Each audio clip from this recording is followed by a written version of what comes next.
आज की कहानी का शीर्षक है मेहमान। लंच का काम निपटाकर अनुभा बेडरूम में कमर सीधी करने आ गई थी। वॉशरूम में चेहरा धोकर बिस्तर पर आई ही थी कि मोबाइल की घंटी बज उठी थी। रघु का फ़ोन, वो भी इस समय। स्क्रीन पर उभरते नंबर को देखकर मन ही मन सोचते ही उसने जल्दी से फ़ोन उठाया। अनु यार, एक गड़बड़ हो गई है। पति रघु की आवाज़ में काफ़ी बेचैनी झलक रही थी।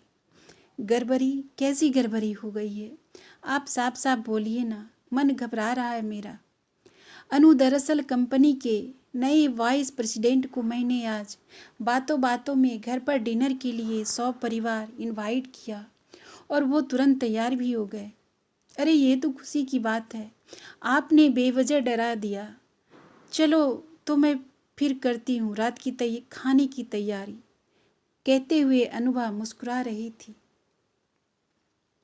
अनु अनु, तुम्हें बात की गंभीरता समझ नहीं आ रही है। ये कोई तुम्हारे मायके धर्मगढ़ से तुम्हारे चाचा या मामा नहीं हैं, बल्कि मेरे बॉस हैं और देश की जानी मानी कंपनी के वाइस प्रेसिडेंट।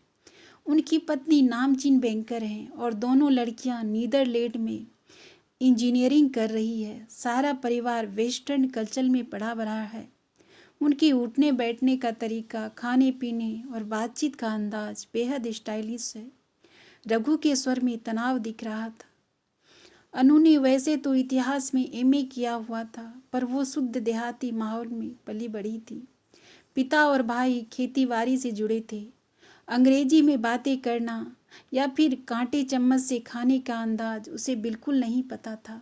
पहनावा में शादी से पहले सलवार कमीज और शादी के बाद साड़ी पहनना ही घर की परंपरा रही थी।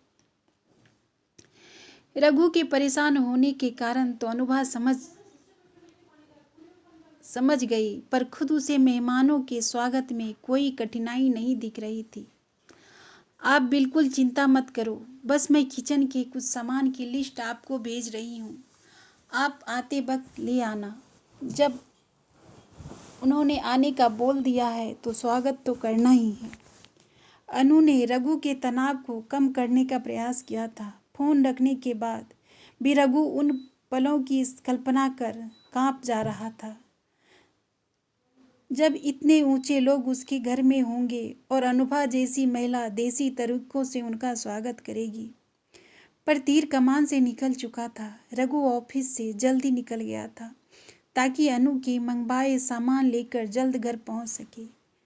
सामान लेते समय भी रघु के दिमाग में कई तरह की आशंका चल रही थी। दिमाग में चल रहे ऊहापोह के कारण लौटते समय उसने अपनी गाड़ी गलत रोड पर ले ली थी। नतीजतन उसे लंबा यू टर्न लेना पड़ा। ट्रैफिक और गलत रास्ता पकड़ लेने की वजह से रघु को घर लौटने में घंटा भर ज़्यादा लग गया। घर पहुंचते ही कंपाउंड में बॉस की मर्सिडीज देख तो वो दिसंबर की ठंड में भी पसीने पसीने हो गया था।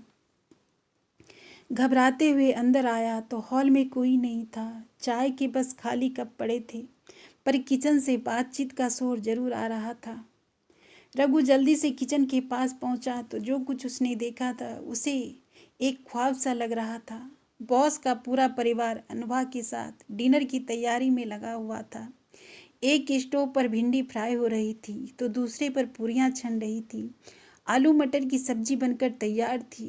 बड़ी बेटी मिक्सी में धनिया की पत्ती की चटनी पीस रही थी तो बॉस खुद प्याज काट रहे थे। सबसे बड़ी बात थी कि सभी सारा काम बड़े आनंद लेकर कर रहे थे। अनुभा बड़ी सहजता के साथ सबको बताती जा रही थी कि किस में कितना मसाला डालना है, भिंडी कितनी देर फ्राई करनी है, अदरक कहाँ रखा है और काला नमक किस डिब्बे में है। रघु का शरीर और दिमाग जैसे पाषाण हो गया था। सर, आप ये क्या कर रहे हैं? यहाँ तो काफ़ी गर्मी है। आप सब हॉल में बैठिए, हम दोनों सब कर लेंगे। रघु बॉस के हाथों से प्याज काटने वाला चाकू लेते हुए गिड़गिड़ा रहा था। नहीं नहीं रघु, आज हम ये अवसर नहीं जाने देंगे। जाने कितने सालों बाद आज कॉलेज लाइफ में खुद बनाकर खाने वाली जिंदगी को फिर जी रहे हैं हम लोग। हर जगह डिनर या लंच में हम दुनिया भर की भारी भरकम औपचारिकताओं के बीच फंस कर रह जाते हैं। पर तुम्हारी पत्नी की व्यावहारिकता से आज का यह डिनर स्पेशल हो गया है। दूसरों की तरह दिखावे से अलग तुम्हारी अनु का आत्मविश्वास और मेहमानों के स्वागत का देसी अंदाज लाजवाब है। बॉस की पत्नी ने अनु की तारीफ करते हुए कहा तो रघु अंदर से थोड़ा सामान्य हुआ था। भिंडी, बैगन और दाल जैसे लजीज व्यंजन आजकल कहाँ कोई परोसता है। एक ही तरह के उबाऊ कॉन्टिनेंटल फूड खाते खाते एकदम बोर हो चुके थे हम सब। बॉस की दोनों बेटियां भी बेहद खुश होकर बताने लगी थी, रघु महिलाओं को किचन संभालने दो और हम दोनों चलो हॉल में एक चादर बिछा लेते हैं। आज तो चादर पर बैठकर डिनर करेंगे हम सब। एक के बाद एक आते सरप्राइज ने रघु को दंग कर दिया था। पर रघु आज अनु को लेकर कितना गौरवान्वित हो रहा था। वो गांव की साधारण देहाती महिला समझकर जिसकी उपेक्षा करता रहा था, उस अनु ने इतने बड़े कॉरपोरेट परिवार का वेस्टर्न स्टाइल में खुद घिरने की बजाय सभी को अपनी देसी अंदाज में डाल लिया था।